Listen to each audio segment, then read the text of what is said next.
ग्रंथराज श्रीमद् भगवद गीता की, श्रील प्रभुपाद की जय।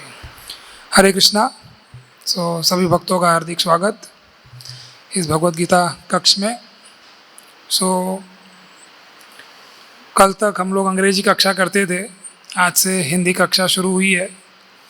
श्रील प्रभुपाद जी की इच्छा थी कि कृष्ण बलराम मंदिर में नियमित रूप से सुबह श्रीमद् भागवत कक्षा अंग्रेजी में, और श्रील प्रभुपाद जी की इच्छा थी कि नियमित रूप से कृष्ण बलराम मंदिर में श्रीमद् भागवतम पे क्लास सवेरे अंग्रेजी में हो और शाम को भगवद गीता क्लास हिंदी में। ऐसा हमने देवी शक्ति माता जी से जाना और फिर मंदिर के व्यवस्थापकों ने नक्की किया कि करना चाहिए।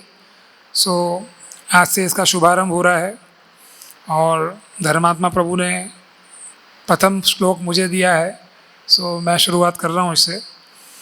प्रथम अध्याय का नाम है कुरुक्षेत्र के युद्ध स्थल में सैन्य निरीक्षण। तो हम श्लोक पढ़ेंगे। धृतराष्ट्र उवाच धर्मक्षेत्रे कुरुक्षेत्रे समवेतायुयुत्सवः मामकः पाण्डवाश्चैव किमकुर्वत संजय। धृतराष्ट्र उवाच धर्मक्षेत्रे कुरुक्षेत्रे समवेतायुयुत्सवः मामकः पाण्डवाश्चैव किमकुर्वत संजय। धृतराष्ट्र उवाच धर्मक्षेत्रे कुरुक्षेत्रे समवेतायुयुत्सवः मामकः पाण्डवाश्चैव किमकुर्वत संजय।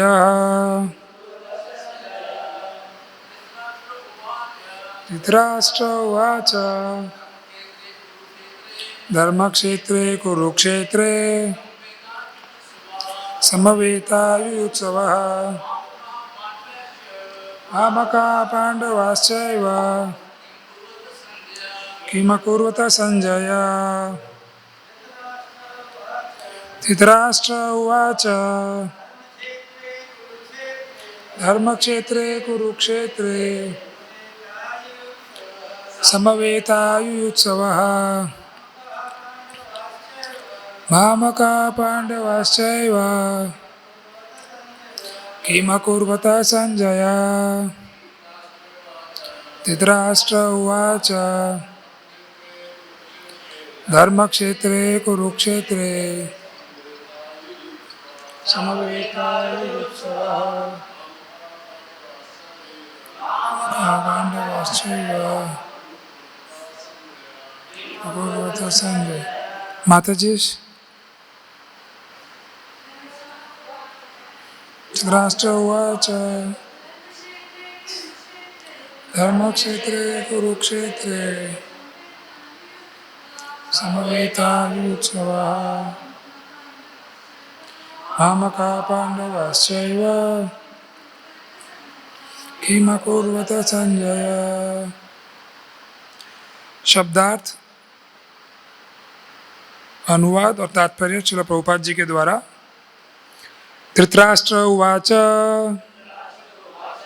राजा धृतराष्ट्र ने कहा, धर्मक्षेत्रे धर्मभूमि तीर्थस्थल में, कुरुक्षेत्रे कुरुक्षेत्र नामक स्थान में,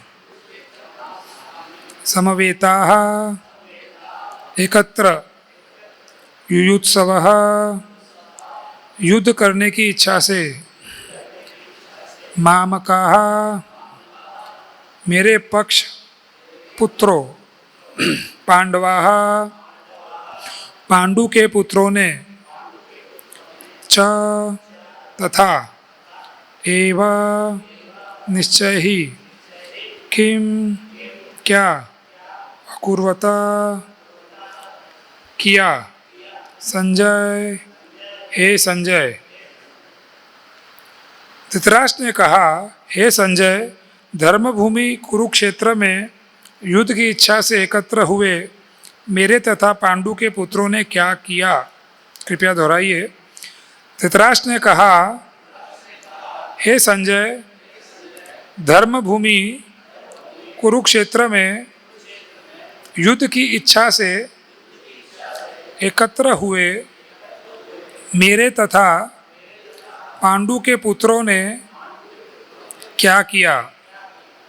तात्पर्य: भगवद गीता एक बहुपठित आस्तिक विज्ञान है जो गीता महात्म्य में सार रूप में दिया हुआ है। इसमें यह उल्लेख है कि मनुष्य को चाहिए कि वह श्री कृष्ण के भक्त की सहायता से संवीक्षण करते हुए भगवद गीता का अध्ययन करे और स्वार्थ प्रेरित व्याख्याओं के बिना उसे समझने का प्रयास करे। अर्जुन ने जिस प्रकार से साक्षात भगवान कृष्ण से गीता सुनी और उसका उपदेश ग्रहण किया, इस प्रकार की स्पष्ट अनुभूति का उदाहरण भगवद गीता में ही है। यदि उसी गुरु परंपरा से निजी स्वार्थ से प्रेरित हुए बिना किसी को भगवद गीता समझने का सौभाग्य प्राप्त हो तो वो समस्त वैदिक ज्ञान तथा विश्व के समस्त शास्त्रों के अध्ययन को पीछे छोड़ देता है। पाठक को भगवद गीता में न केवल अन्य शास्त्रों की सारी बातें मिलेगी, अपितु ऐसी बातें भी मिलेंगी जो अन्यत्र कहीं उपलब्ध नहीं है। यही गीता का विशिष्ट मानदंड है। स्वयं भगवान श्री कृष्ण द्वारा साक्षात उच्चरित होने के कारण वह पूर्ण आस्तिक विज्ञान है। महाभारत में वर्णित धृतराष्ट्र तथा संजय की वार्ताएं इस महान दर्शन के मूल सिद्धांत का कार्य करती है। माना जाता है कि इस दर्शन की प्रस्तुति कुरुक्षेत्र के युद्ध स्थल में हुई, जो वैदिक युग से पवित्र तीर्थस्थल रहा है। इसका प्रवचन भगवान द्वारा मानव जाति के पथ प्रदर्शन हेतु तब किया गया जब वे इस लोक के स्वयं उपस्थित थे। धर्मक्षेत्र शब्द सार्थक है क्योंकि कुरुक्षेत्र के युद्ध स्थल में अर्जुन के पक्ष में श्री भगवान स्वयं उपस्थित थे। कौरवों का पिता धृतराष्ट्र अपने पुत्रों की विजय की संभावना के विषय में अत्यधिक संदिग्ध था। अतः इसी संदेह के कारण उसने अपने सचिव से पूछा, उन्होंने क्या किया? वह आश्वस्त था कि उसके पुत्र तथा उसके छोटे भाई पांडु के पुत्र कुरुक्षेत्र की युद्ध भूमि में निर्णयात्मक संग्राम के लिए एकत्र हुए हैं। फिर भी उसकी जिज्ञासा सार्थक है। वह नहीं चाहता था कि भाइयों में कोई समझौता हो, अतः वह युद्ध भूमि में अपने पुत्रों की नियति, भाग्य, भावी के विषय में आश्वस्त होना चाह रहा था। चूँकि इस युद्ध को कुरुक्षेत्र में लड़ा जाना था, जिसका उल्लेख वेदों में स्वर्ग के निवासियों के लिए भी तीर्थस्थल के रूप में हुआ है, अतः धृतराष्ट्र अत्यंत भयभीत था कि इस पवित्र स्थल का युद्ध के परिणाम पर न जाने कैसा प्रभाव पड़े। उसे भली भांति ज्ञात था कि इसका प्रभाव अर्जुन तथा पांडु के अन्य पुत्रों पर अत्यंत अनुकूल पड़ेगा, क्योंकि स्वभाव से वे सभी पुण्यात्मा थे। संजय श्री व्यास का शिष्य था, अतः उनकी कृपा से संजय धृतराष्ट्र के कक्ष में बैठे बैठे कुरुक्षेत्र के युद्ध स्थल का दर्शन कर सकता था। इसीलिए धृतराष्ट्र ने उससे युद्ध स्थल की स्थिति के विषय में पूछा। पांडव तथा धृतराष्ट्र के पुत्र दोनों ही एक वंश से संबंधित थे, किंतु यहाँ पर धृतराष्ट्र के वाक्य से उसके मनोभाव प्रकट होते हैं। उसने जानबूझकर अपने पुत्रों को कुरु कहा और पांडु के पुत्रों को वंश के उत्तराधिकार से विलग कर दिया। इस तरह पांडु के पुत्रों अर्थात अपने भतीजों के साथ धृतराष्ट्र की विशिष्ट मनस्थिति समझी जा सकती है। जिस प्रकार धान के खेत से अवांछित पौधों को उखाड़ दिया जाता है, उसी प्रकार इस कथा के आरंभ से ही ऐसी आशा की जाती है कि जहाँ धर्म के पिता श्री कृष्ण उपस्थित हो, वहाँ कुरुक्षेत्र रूपी खेत में दुर्योधन आदि धृतराष्ट्र के पुत्र रूपी अवांछित पौधों का समूल नष्ट करके युधिष्ठिर आदि नितांत धार्मिक पुरुषों की स्थापना की जाएगी। यहाँ धर्म क्षेत्र तथा कुरुक्षेत्र शब्द की उनकी ऐतिहासिक तथा वैदिक महत्ता के अतिरिक्त यही सार्थकता है। ओम अज्ञानतिमिरान्धस्य ज्ञानाञ्जनशलाकया चक्षुरुन्मीलितं येन तस्मै श्री गुरुवे नमः। जय श्री कृष्ण चैतन्य प्रभु नित्यानंद श्री अद्वैत गदाधर श्रीवासादि गौर भक्तवृंद। हरे कृष्णा कृष्णा कृष्णा हरे हरे, हरे राम राम राम हरे हरे।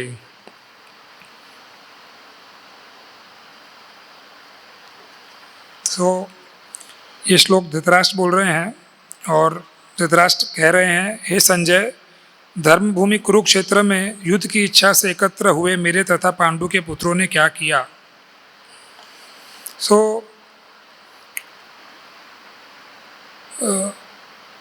भगवत गीता जैसा कि हम सब जानते हैं, ये परम भगवान द्वारा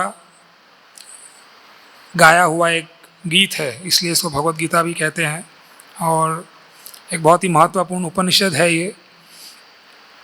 और श्रील प्रभुपाद जी ने बड़ा ही अथक प्रयास करके ये भगवत गीता यथारूप को निर्मित किया और इसके फलस्वरूप हम देखते हैं कि पूरे विश्व में इतने हजारों सैकड़ों की तादाद में भक्त जुड़े, भगवान श्री कृष्ण को जानने का प्रयास कर रहे हैं और इसकी तेज़ी से संख्या बढ़ती जा रही है। इसका श्रेय ये प्रभुपाद जी की जो गीता है यथारूप उसको जाएगा, क्योंकि इसके पहले भी कई गीताएं उपलब्ध थी, लेकिन जैसा कि इसमें लिखा है सर्वाधिक पठित भगवत गीता है ये।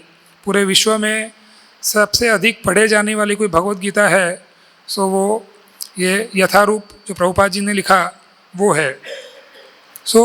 ये जीवन परिवर्तित करने का संदेश है इसके अंदर।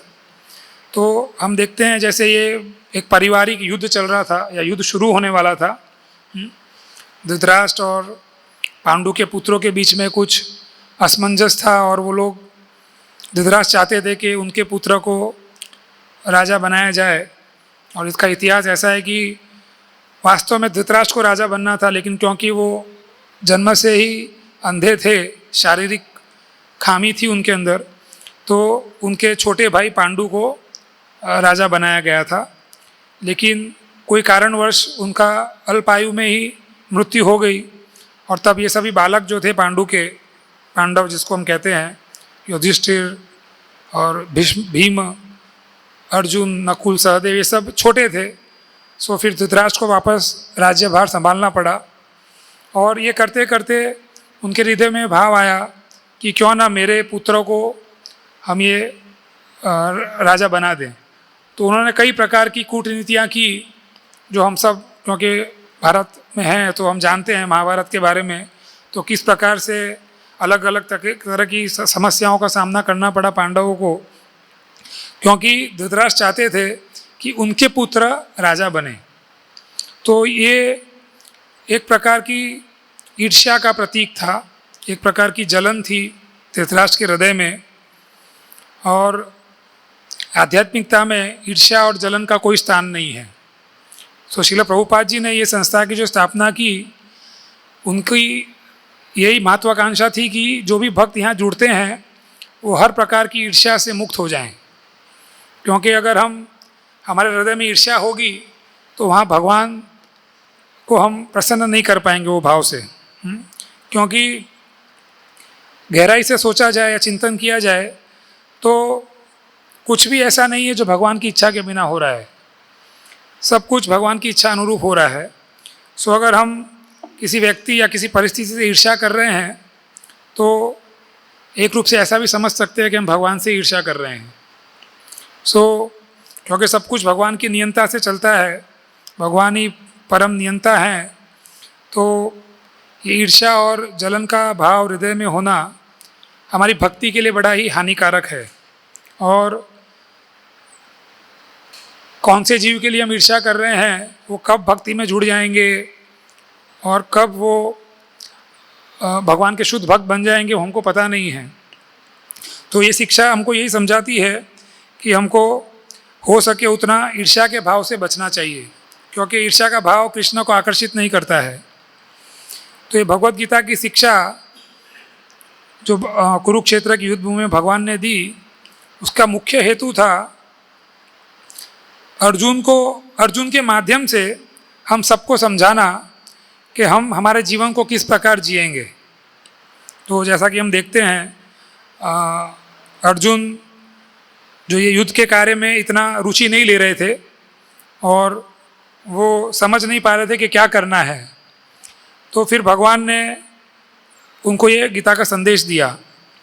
तो हम इसको एक इस प्रकार से भी समझ सकते कि भगवत गीता एक ऐसा ग्रंथ है जो हमको सही निर्णय लेना सिखाता है हमारे जीवन के लिए, और वो निर्णय ऐसे निर्णय हैं जो हमको कृष्ण भावनामृत बनाए। तो सही निर्णय उसी को कहेंगे जो हमारी चेतना को परिवर्तित करके हमें कृष्ण भावनामृत की ओर लेके जाए। तो यही अर्जुन के साथ किया कृष्ण ने। अर्जुन कुछ और चाहते थे और भगवान की इच्छा कुछ और थी, और फिर जब भगवान ने उनको संदेश दिया तो अर्जुन को अंत में प्रेरणा मिली और उन्होंने जो निर्णय लिया वो भगवान की इच्छा के अनुरूप था।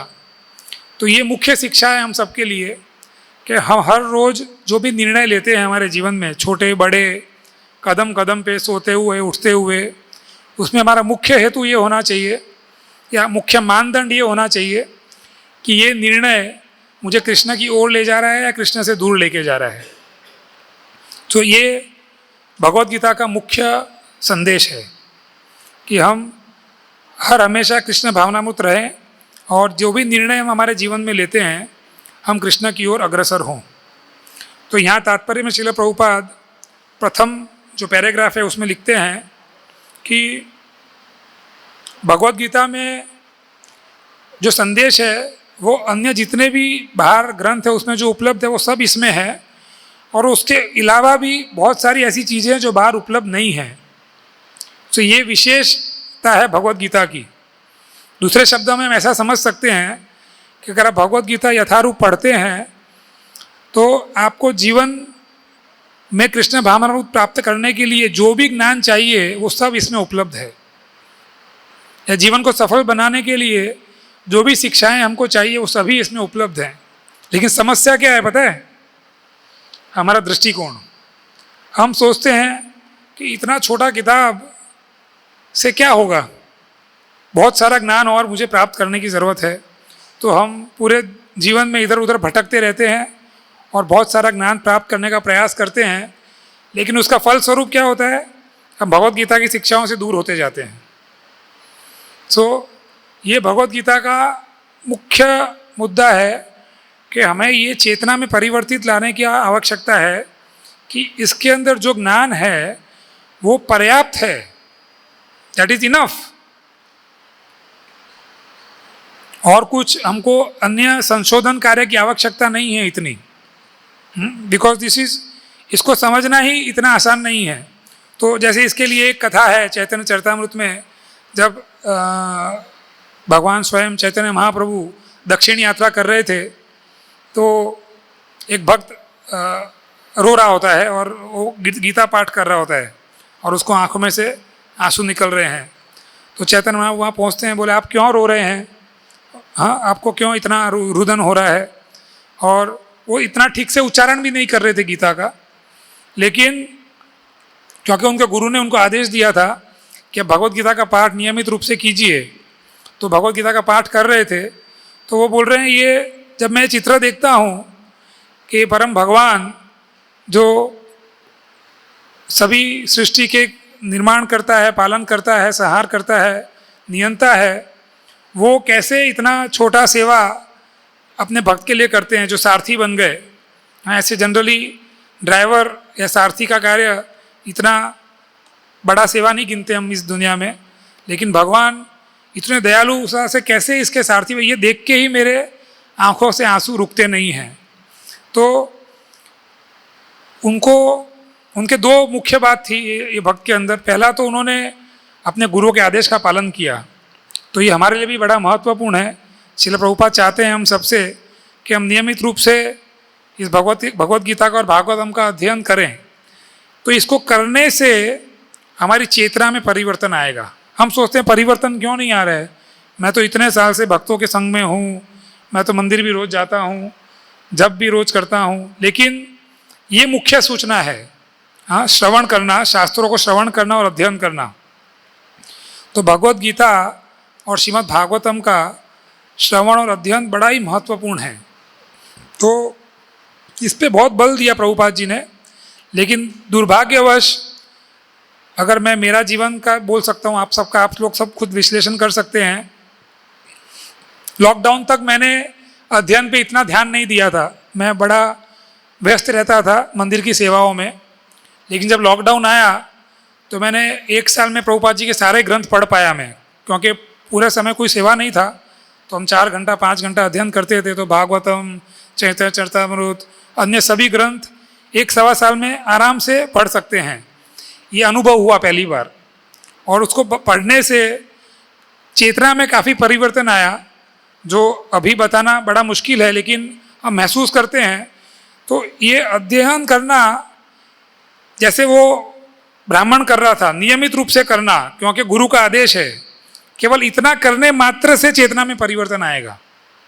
लेकिन अगर हम अन्य कई प्रयास करते रहेंगे और हमारी बुद्धि का उपयोग करेंगे तो हम असफल जाते हैं। जो हम कर रहे थे पिछले 12 साल से 10-10 घंटा सेवा करके, हम बोलते हैं हम असफल थे, लेकिन जब हमने ग्रंथों का अध्ययन किया, जो प्रभुपाद जी ने लिखा है इतने मेहनत करके, इतना परिश्रम करके, ये हम सबके लिए लिखा है, तो पूरा चेतना में परिवर्तन आ गया। सो ये मुख्य शिक्षा है भगवत गीता से कि अगर हम गंभीरता से इसका अध्ययन करेंगे तो इसमें कोई दो राय नहीं है कि हम कृष्ण की ओर अग्रसर हो जाएंगे।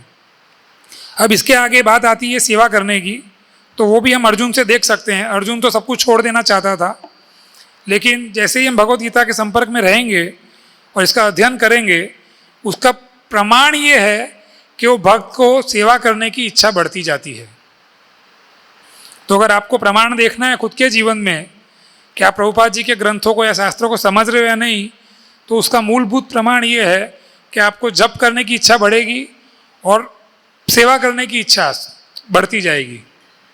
तो अगर ये दोनों में से अगर हमारे साथ कुछ नहीं हो रहा है, मतलब हमको इस अभ्यास के अंदर और अधिक गंभीर होने की आवश्यकता है।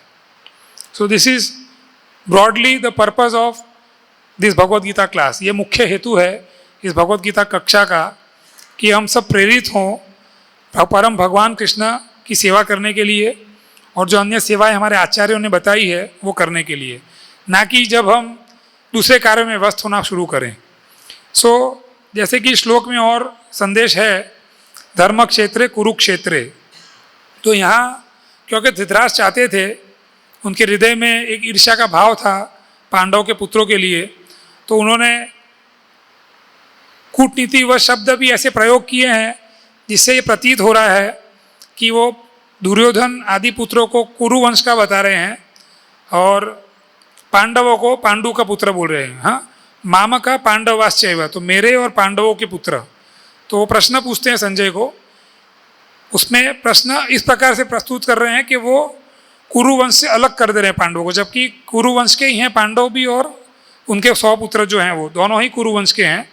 लेकिन कौन के उनके हृदय का भाव ईर्ष्या का था पांडवों के लिए, तो उन्होंने इस प्रकार से प्रश्न पूछा।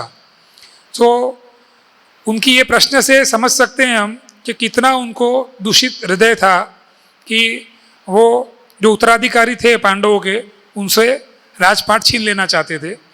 तो उनको चिंता क्या हो रही थी, क्योंकि वो एकत्र हुए थे धर्म क्षेत्रे कुरुक्षेत्रे। तो श्रील प्रभुपाद तात्पर्य में बता रहे हैं कि धर्म क्षेत्र कुरुक्षेत्र तो देवी देवताओं के लिए भी तीर्थ स्थान है। इतना पवित्र स्थान था वो कि देव लोग भी वहाँ दर्शन के लिए तीर्थ स्थान की तरह पूछते थे उसको। तो उस पर धार्मिक और आध्यात्मिक प्रवृत्ति का बड़ा गहरा प्रभाव था। तो उनको पता था कि मेरे पुत्र तो अधर्मी हैं और पांडव लोग तो धर्म की ओर हैं और परम भगवान कृष्ण भी धर्म की ओर हैं, तो इस जगह का अवश्य प्रभाव पड़ेगा पांडवों के फेवर में, या पांडवों की ओर इसका प्रभाव प्रतिकूल रहेगा उनके लिए, और मेरे पुत्रों के लिए उनके लिए अनुकूल रहेगा और मेरे पुत्रों के लिए प्रतिकूल रहेगा। तो उनको ये बड़ा संशय था, इसलिए वो ये प्रश्न पूछ रहे हैं कि मेरे और पांडवों के पुत्रों ने वहाँ एकत्रित होकर किम अकुर्वत संजय, क्या किया एकत्रित होकर, हाँ क्या कर रहे हैं। तो प्रभुपाद जी ने भी इस श्लोक पे प्रवचन किया है लंदन में 1973 पे, तो मैं पढ़ रहा था आज उसको। तो प्रभुपाद लिखते हैं कि किसी को अगर सुंदर थाली परोस के दी जाए, भोजन दिया जाए, तो अगर उसको फिर पूछना नहीं पड़ेगा कि क्या किया। हाँ, ये मूर्खता है ये प्रश्न पूछना। हाँ, कि जब भोजन दिया तो क्या करेगा, खाएगा आदमी। युद्ध भूमि में एकत्रित हुए हैं, युद्ध की मंशा से एकत्रित हुए हैं, तो क्या करेंगे, तो युद्ध ही तो करेंगे।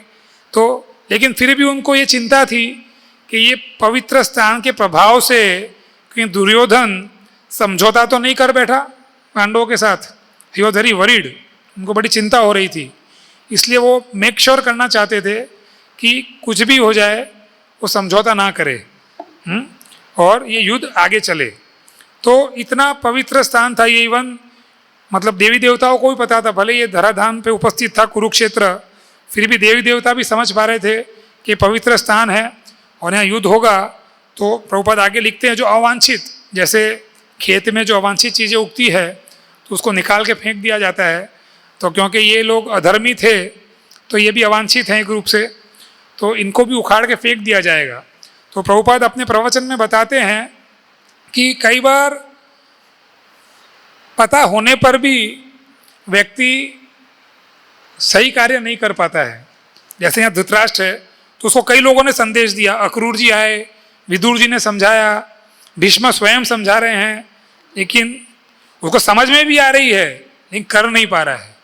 धर्मांध हो गए थे वो, धर्म से शरीर से भी थे और धर्म के रूप से भी वो पुत्र मोह में इतने अंधे हो गए थे कि स्वयं भगवान उपस्थित होने के बावजूद वो इस बात को समझ नहीं पा रहे थे, और उसका मूल कारण था उनकी ईर्ष्या।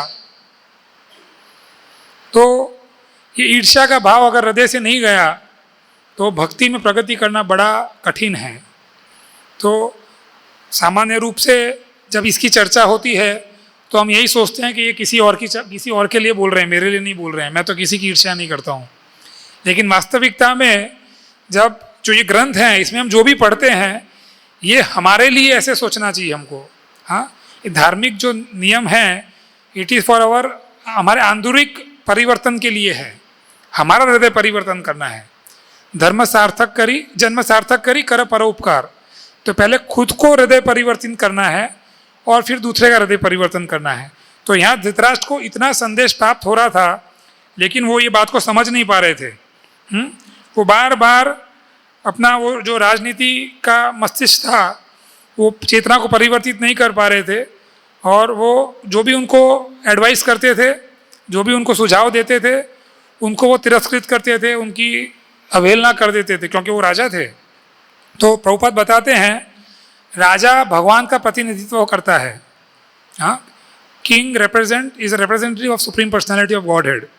तो व्यवस्था में जो भी व्यवस्थापक होते हैं वो भगवान के प्रतिनिधि हैं, और उनकी ये जवाबदारी है कि जितने भी प्रजा उनके निरीक्षण में है उनका ठीक से देख रेख करे। तो ठीक से देख रेख का अर्थ ये है कि उनको कृष्ण भावनामृत प्रदान की जाए, उनकी चेतना को परिवर्तित करे और उनको सहायता करे कि वो और अधिक कृष्ण की ओर जाए, उनका हृदय परिवर्तन हो, वो और हमेशा कृष्ण के बारे में सोचे और कृष्ण को कभी भूले नहीं।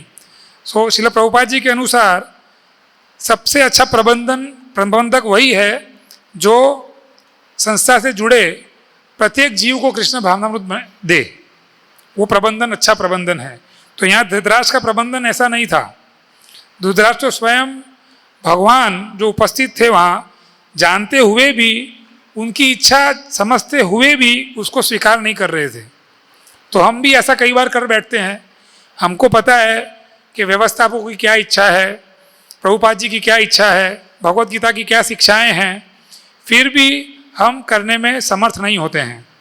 इसलिए बड़ा महत्वपूर्ण है कि ये जो संदेश है इसको नियमित रूप से ग्रहण करना चाहिए, तब हमारी चेतना परिवर्तित होगी। अभी क्या है, हमारा मस्तिष्क में एक छवि पड़ी हुई है, वो छवि को निकालना है। अभी हर हमेशा हम सोचते हैं कि मैं सही हूँ, वो गलत है, मैं सक्षम हूँ, वो सक्षम नहीं है।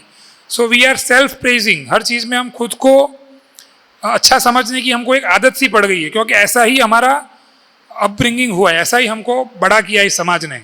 इसी प्रकार से धृतराष्ट्र भी इसी प्रकार से बड़े हुए थे, तो ये बात को समझ नहीं, सोचिए उनके सामने भगवान उपस्थित थे, संजय लाइव टेलीकास्ट सुना रहा है उनको, पूरा भगवत गीता सुना उन्होंने, लेकिन फिर भी वो समझ नहीं पाए। वो चाहते तो ये युद्ध रुक सकता था। तो अगर ये भगवत गीता हम समझ जाएं तो हम भी ये माया के साथ जो हमारा युद्ध चल रहा है उसको आसानी से जीत सकते हैं।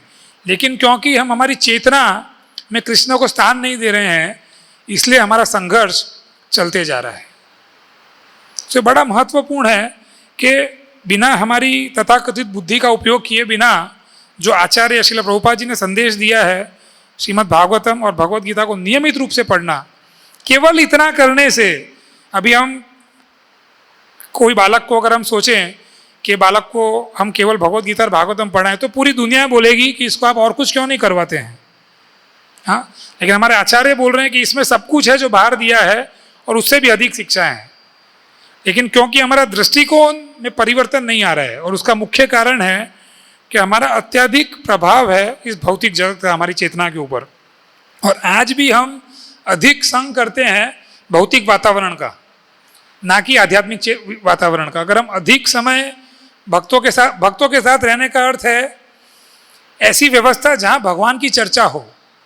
अब मैंने तिलक लगाया, धोती पहना है और मैं यहाँ बैठ के अगर कोई फिल्मी गीतों की चर्चा करूँ या कोई मूवी की चर्चा करूँ तो मैं भक्त नहीं हूँ। सो भक्तों का संग का अर्थ है जब हम एकत्रित होते हैं तो कृष्णा के गुणगान करते हैं। तो ये मुख्य चीज़ है। तो अगर कृष्णा के गुणगान नहीं करेंगे तो इसके विपरीत एक ही कार्य बच जाता है, हम माया के गुणगान करेंगे। सो उससे हमारी चेतना शिथिल हो रही है। तो अभी हम बड़ी पवित्र स्थान में हैं, ये दिव्य जगत है श्री वृंदावन धाम। तो यहाँ तो कोई भगवान का नाम लेना ना चाहे तो भी नाम लेना पड़ता है, तो उस रूप से हम बड़े सद्भागी हैं। लेकिन फिर भी प्रभुपाद ने हमें चुनौती दी है या सचेत किया है कि बड़ा ही ध्यानपूर्वक हमें रहना चाहिए इस धाम में भी, और हमारी चेतना को गहनता से ऑब्जर्व या निरीक्षण करना चाहिए कि क्या हर हमेशा मैं भगवान का चिंतन कर रहा हूँ, मैं भगवान की भक्तों की बारे में कुछ गलत तो नहीं सोच रहा हूँ। तो ये जो स्वभाव हमको प्राप्त हुआ इस समाज से, दृष्टिकोण प्राप्त हुआ है, यहाँ कोई 25-30 साल के हैं, कोई 50 साल के हैं, कोई 60 साल के हैं, तो हर एक को एक दृष्टिकोण प्राप्त हुआ है। वो दृष्टिकोण बदलने के लिए भगवत गीता की शिक्षा बड़ी ही अनुकूल है। तो अब ये नियमित रूप से चलेगा भगवत गीता कक्षा यहाँ। हम आभारी हैं मंदिर के व्यवस्थापकों का कि उन्होंने ये अवसर प्रदान कर रहे हैं बोलने वालों को भी और सुनने वालों को भी कि भगवान की वाणी को हम सुने और इसके ऊपर चर्चा करें, ताकि हमारी जो दृष्टिकोण है चेतना में परिवर्तन आए और हम हर हमेशा भगवान कृष्ण के बारे में सोच सकें। हरे कृष्णा। किसी का कोई और कमेंट टिप्पणी है अगर तो बोल सकते हैं। हम निवेदन करेंगे देवी शक्ति माता जी को अगर वो कुछ बताना चाहें इसके ऊपर और, लाभान्वित होंगे सब लोग। तो बूढ़ा मुझे बोलते हैं ना, छोटा बच्चे के रूप से मैं बोल रहा था, इधर माता जी यहाँ उपस्थित है, लेकिन अच्छा है बालक बोलेगा तो माता पिता को अच्छा लगता है, ये सोच के ही मैं बोल रहा था। लेकिन माता जी भी यहाँ बैठे हैं thank you for that, for encouraging. किसी का कोई प्रश्न है? जय प्रभु।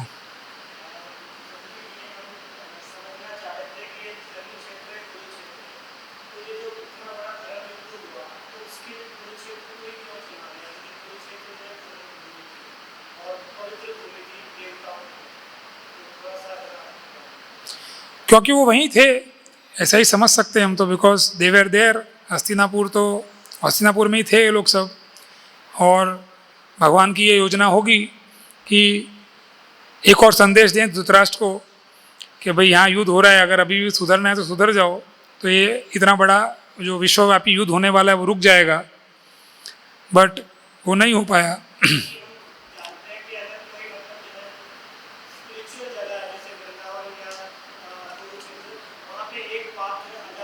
मैं इसको और कंप्लीट करना चाहता हूँ। उससे भी महत्वपूर्ण है, धर्म क्षेत्र कुरुक्षेत्र से भी महत्वपूर्ण है कि स्वयं भगवान वहाँ उपस्थित थे। तो भगवान कहीं भी उपस्थित होते तो वो जगह तो वृंदावन या धाम से कम नहीं होती।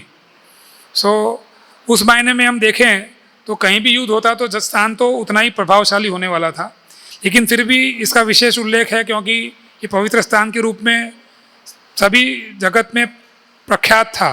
हर एक जन जानता था इसके बारे में, जो असुर है वो भी और सूर है वो भी। So that can be the reason. कुछ और ऐड करना चाहेंगे आप? यस, हरे कृष्णा। सॉरी, हाँ, रोज पढ़ना चाहिए।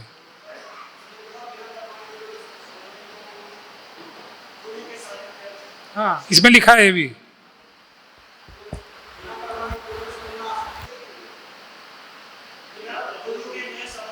हाँ, सो यही तो इसका हमारा सद्भाग्य है। ये श्रील प्रभुपाद जी की जब हम गीता पढ़ते हैं तो हम श्रील प्रभुपाद जी के साथ में पढ़ रहे हैं, ऐसा हम अनुभूति कर सकते हैं, क्योंकि जो तात्पर्य हैं, जो विस्तारित इतना सुंदरता से इसको समझाया गया है, श्रील प्रभुपाद जी ने लिखा है सब। तो जब हम इसको पढ़ते हैं तो यही इसका विशेषता है कि जहाँ भी ये ग्रंथ पहुँचता है, इसको पढ़ के लोग कृष्ण भावामृत बन जाते हैं। तो प्रभुपाद स्वयं अपना संग दे रहे हैं। तो इसलिए प्रभुपाद जी चाहते थे कि उनके अनुयायी इस ग्रंथों का प्रचुर मात्रा में वितरण करें, क्योंकि हम कितना बोलेंगे, कितना समझाएंगे, लेकिन अगर हमको अवसर मिलता है भक्तों के संग में इसको पढ़ने का, तो उसका भी हमें लाभ लेना चाहिए। इसका अर्थ ये नहीं है कि हम ऐसा जो व्यवस्था मिलता है कक्षा में आने का उसको छोड़ दें, क्योंकि हम और अधिक चर्चाएं कर सकते हैं, और अधिक प्रश्न पूछ सकते हैं, और गहराई में समझ सकते हैं। तो इसके लिए भी हम ये व्यवस्था बनाते हैं। लेकिन अगर कोई जगह स्थान में हमको ये भक्तों का संग उपलब्ध नहीं है तो हमको हताश नहीं होना चाहिए, क्योंकि ये तात्पर्य के रूप में श्रील प्रभुपाद हमारे साथ में हैं। तो कई बार भक्त सोचते हैं कि हमें तो प्रभुपाद जी का संग नहीं मिला, लेकिन ये ग्रंथ और प्रभुपाद जी में कोई अंतर नहीं है। अगर हम उस चेतना से पढ़ेंगे तो आप अनुभव कर पाओगे कि प्रभुपाद जी आपको समझा रहे हैं भगवद गीता। लेकिन ये बहुत अच्छा पॉइंट आपने बताया, जो मैं भूल गया था बोलना, कि ये बड़ा महत्वपूर्ण है कि ये भक्तों के साथ, भक्तों के सानिध्य में इसको समझना अनिवार्य है। ये भी इस तात्पर्य में लिखा है। धन्यवाद। हरे कृष्णा।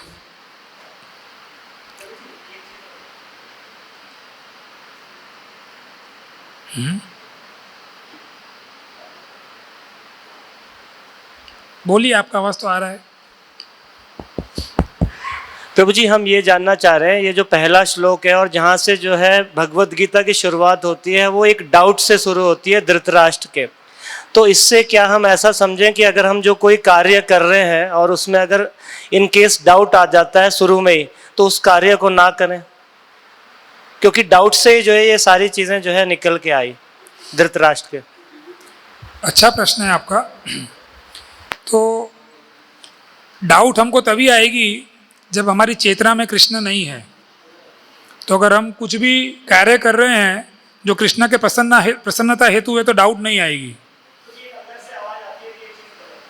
तो अच्छी बात है। तो डाउट आएगी तो रुकना नहीं है, लेकिन सुधर के आगे बढ़ना है, ये समझना चाहिए। चेतना में कृष्ण नहीं है तो कृष्ण को चेतना में लाना है और कृष्ण की प्रसन्नता हेतु कार्य करना है।